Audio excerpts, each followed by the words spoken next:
26 के अंतर्गत शिक्षकों की रिक्तियों का भरा जाना। आरटीई के तहत किसी भी विद्यालय में कुल शिक्षकों के 10% से अधिक पद रिक्त नहीं रखे जाएंगे। धारा 27 में गैर शैक्षिक प्रयोजनों में शिक्षकों को भेजने का प्रतिषेध। शिक्षकों जनगणना कार्य, आपदा राहत कार्य तथा स्थानीय निकायों के चुनाव कार्यों के अतिरिक्त किसी भी अन्य कार्य में सम्मिलित होने हेतु बाध्य नहीं किया जाएगा। यह वर्णन है धारा 27 में। धारा 28 में शिक्षक द्वारा प्राइवेट ट्यूशन का प्रतिषेध धारा 28 में है। अध्याय 5 में प्रारंभिक शिक्षा का पाठ्यक्रम तथा उसके पूरा किए जाने से संबंधित प्रावधान है। अध्याय 5 धारा 29 और 30 इसमें इंक्लूड है।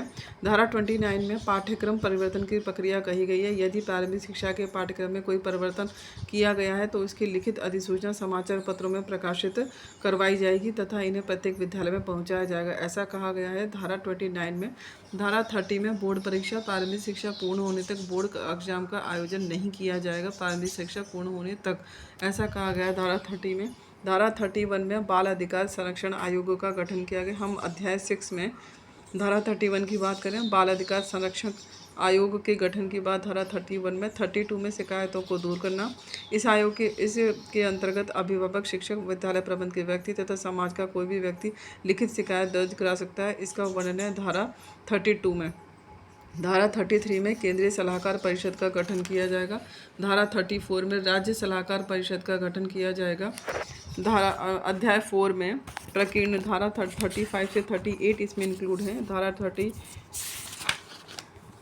अध्याय 7 में धारा 35 निर्देश जारी करने की शक्ति, समुचित सरकार मार्गदर्शन सिद्धांत जारी करेगी। धारा 36 में अभियोजन हेतु मंजूरी का प्रावधान। धारा 13, 18, 19 के दंडनीय अपराध के लिए अभियोजन हेतु मंजूरी स्वीकृति का प्रावधान। धारा 37 में एसएमसी के खिलाफ कोई वाद विधिक कार्यवाही संबंधी क्रिया। धारा 38 में यदि राज्य सरकार चाहे तो अपने निजी हितों को ध्यान में रखते हुए आरटीई में कुछ संशोधन करवा सकती है। आरटीई 2009 के प्रमुख प्रावधान क्या हैं? 6 से 14 वर्ष की आयु के प्रत्येक बालक को प्रारंभिक शिक्षा पूरी होने तक किसी आसपास के विद्यालय में निःशुल्क अनिवार्य शिक्षा का अधिकार होगा। बच्चों को सही दंड देने वाले शिक्षकों पर सख्त कार्रवाई की जाएगी। इस तरह से इसके ये प्रमुख पॉइंट्स हैं।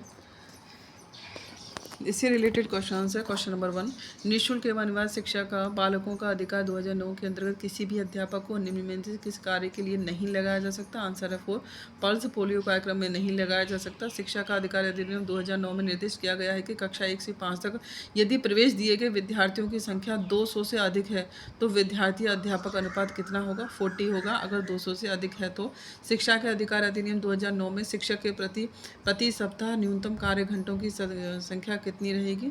45। 2009 में शिक्षक के लिए प्रति सप्ताह न्यूनतम एक हफ्ते में 45 घंटे। नेक्स्ट, निःशुल्क एवं अनिवार्य शिक्षा की व्यवस्था करने की कल्पना किस प्रकार के शैक्षिक प्रकाशन में की गई है? आंसर है एक प्रजातांत्रिक शैक्षिक